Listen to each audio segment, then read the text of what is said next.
الحمد لله وحده والصلاة والسلام على من لا نبي بعده أما بعد أعوذ بالله من الشيطان الرجيم بسم الله الرحمن الرحيم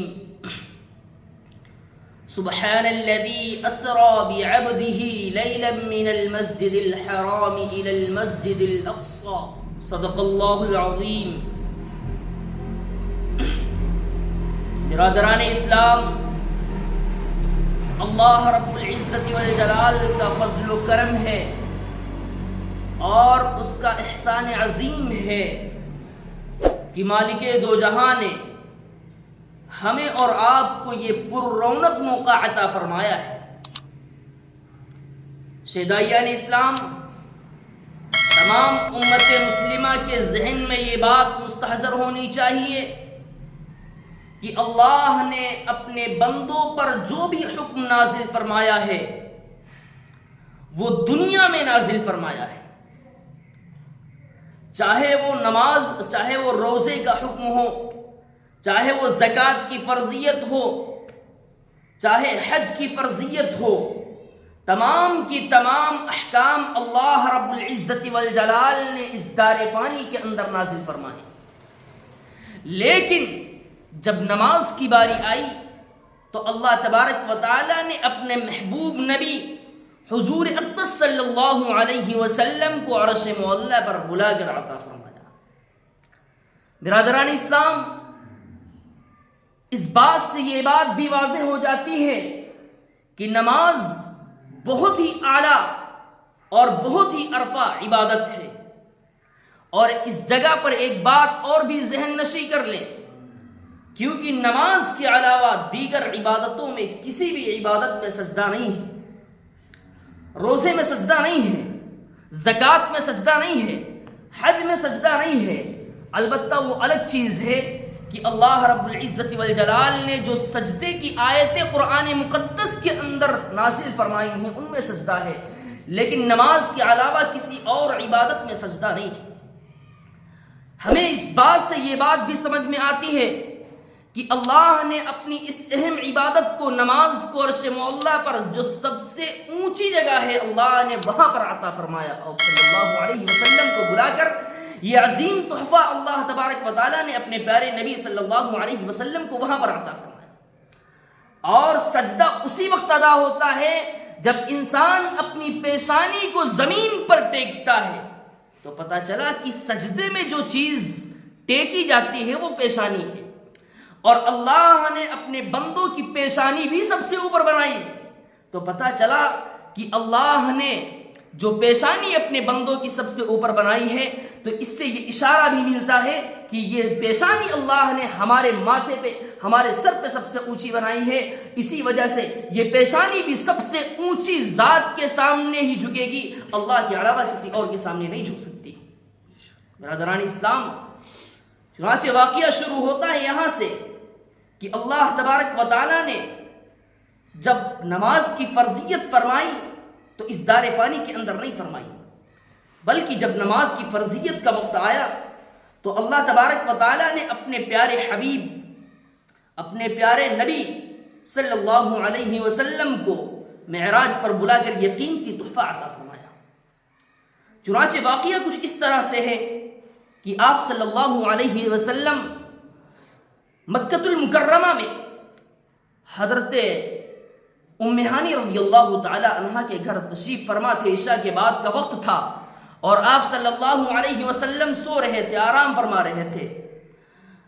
تو اسی وقت حضرت جبریل علیہ السلام دیگر فرشتوں کے ساتھ تشریف لائے، لیکن تشریف لانے کا جو ہے معاملہ بھی کچھ اور تھا.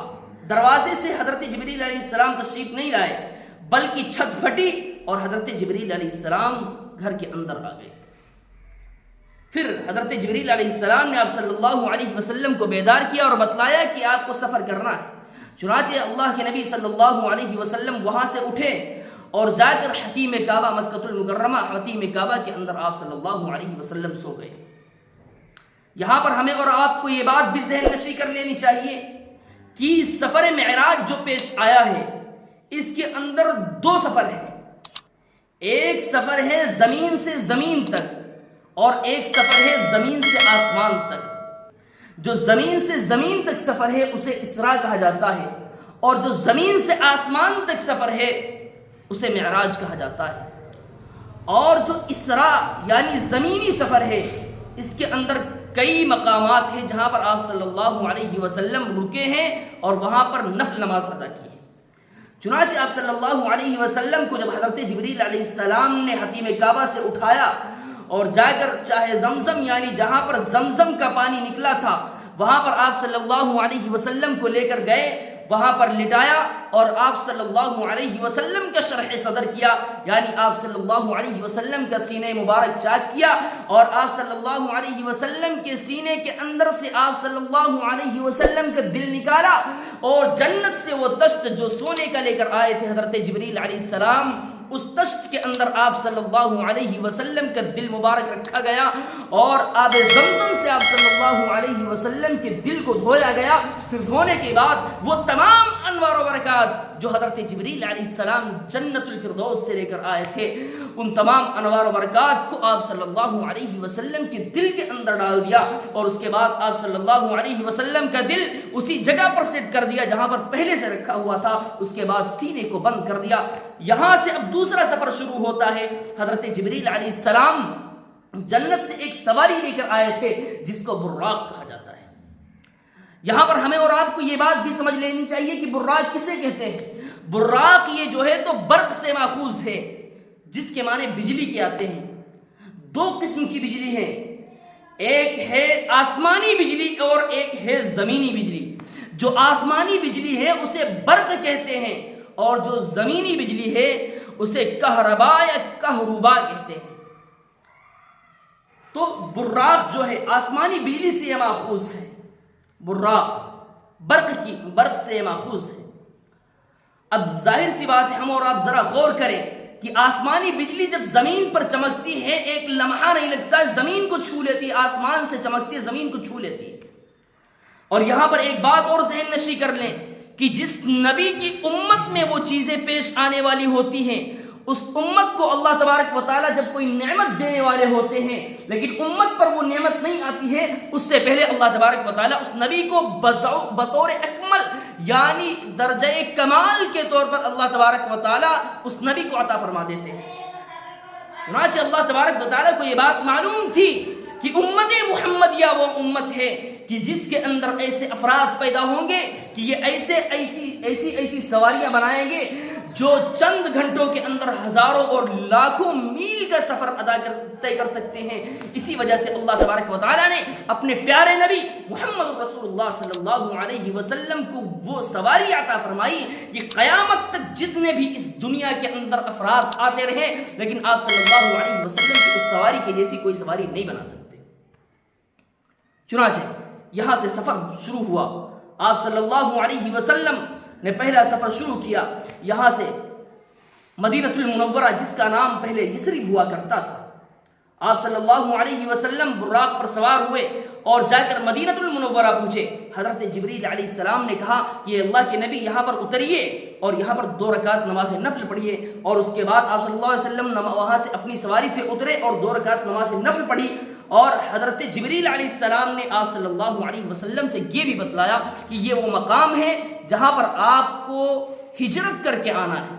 چنانچہ آپ صلی اللہ علیہ وسلم جب وہاں سے روانہ ہوئے تو دوسرا سفر شروع ہوا, تیسرا سفر شروع ہوا ہے اور جا کر آپ صلی اللہ علیہ وسلم طور سینا پر رکے ہیں.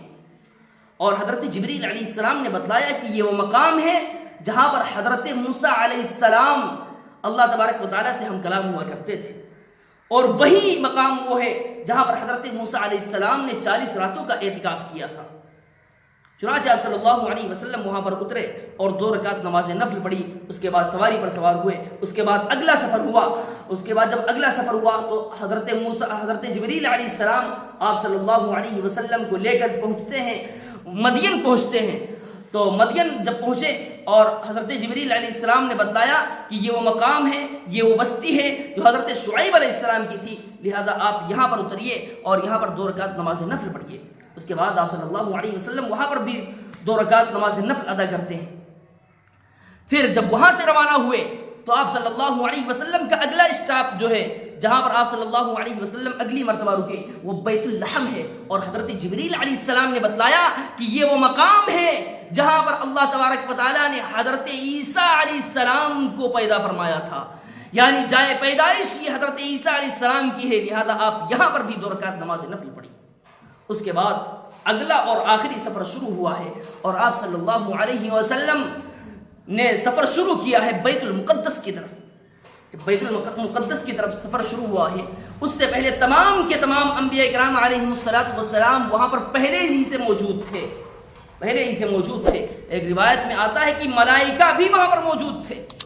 چنانچہ اللہ کے نبی صلی اللہ علیہ وسلم جب وہاں پر گئے تو تمام انبیاء کرام علیہم السلام سے ملاقاتیں بھی ہوئی، اس کے بعد وہاں پر اذان بھی ہوئی، اقامت بھی ہوئی۔ اللہ کے نبی صلی اللہ علیہ وسلم نے تمام انبیاء کرام علیہم السلام کو نماز پڑھائی۔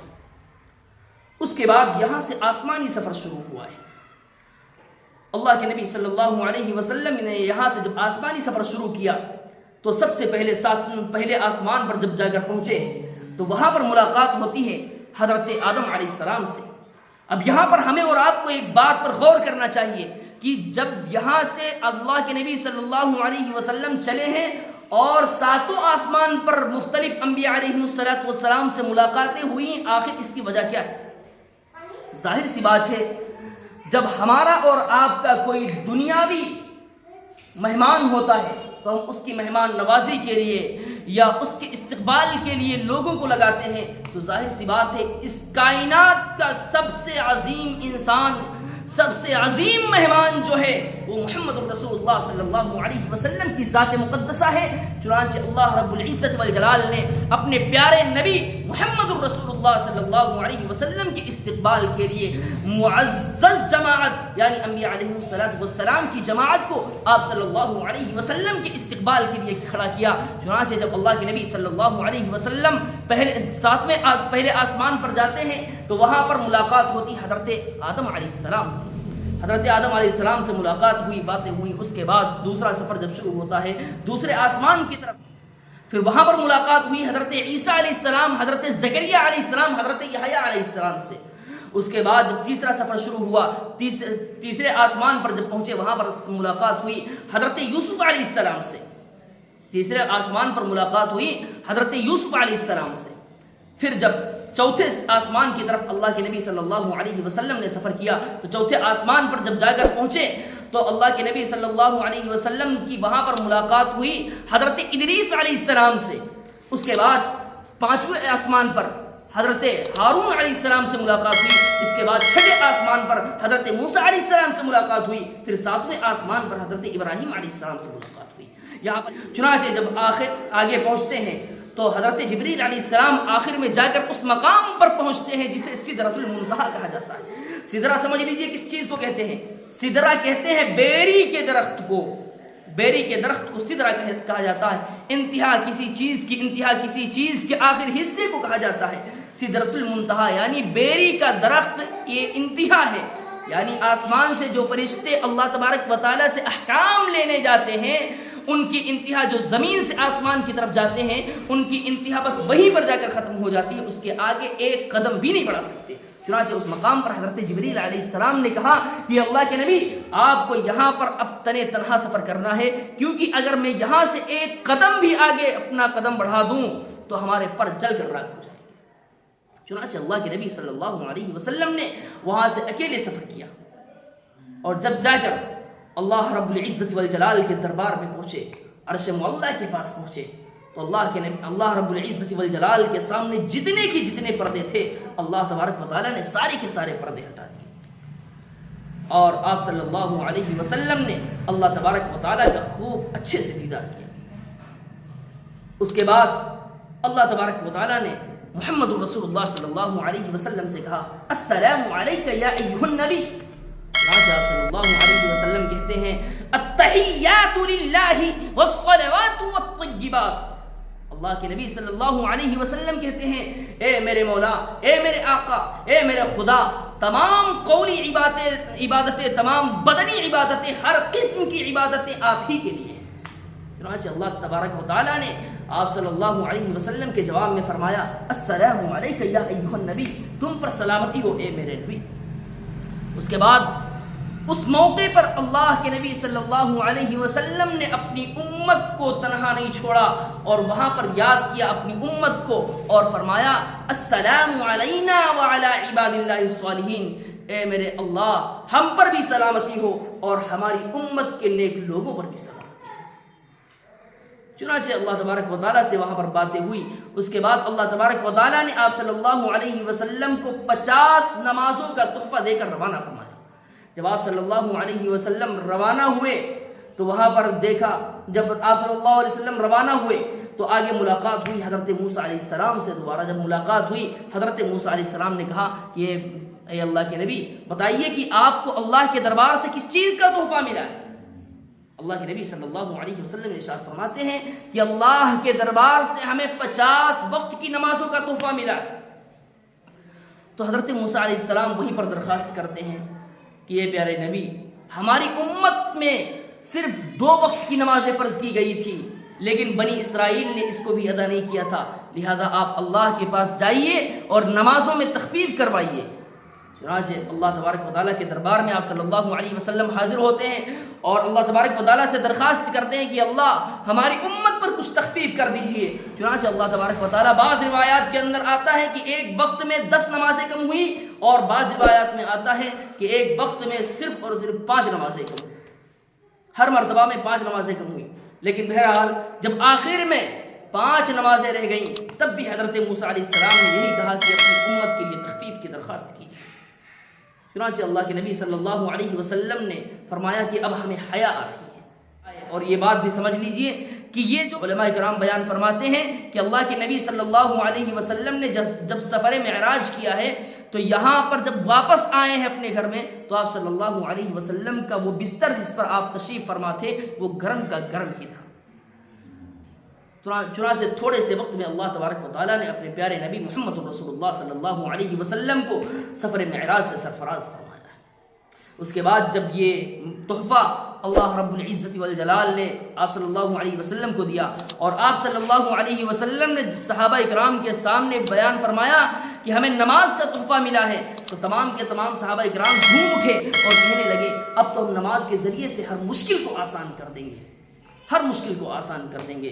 اور ایک بات اور ذہن نشی کر لیں کہ اللہ تبارک و تعالیٰ نے محمد رسول اللہ صلی اللہ علیہ وسلم سے یہ بھی فرمایا تھا کہ اے میرے پیارے نبی جاؤ، ہم نے تم پر 50 وقت کی نمازیں فرض کی تھی لیکن تخفیف ہوتے ہوتے اگر 5 وقت کی نمازیں رہ گئی ہیں تو یاد رکھیے میں اپنے وعدے سے وعدہ خلافی نہیں کرتا ہوں، جو بات ہم نے کہہ دی وہ سچ ہے، اس کی وعدہ خلافی میں نہیں کر سکتا۔ تمہاری امت صرف اور صرف 5 وقت کی نمازیں پڑھے گی لیکن ہم اس کو ثواب 50 نمازوں کے برابر دیں گے۔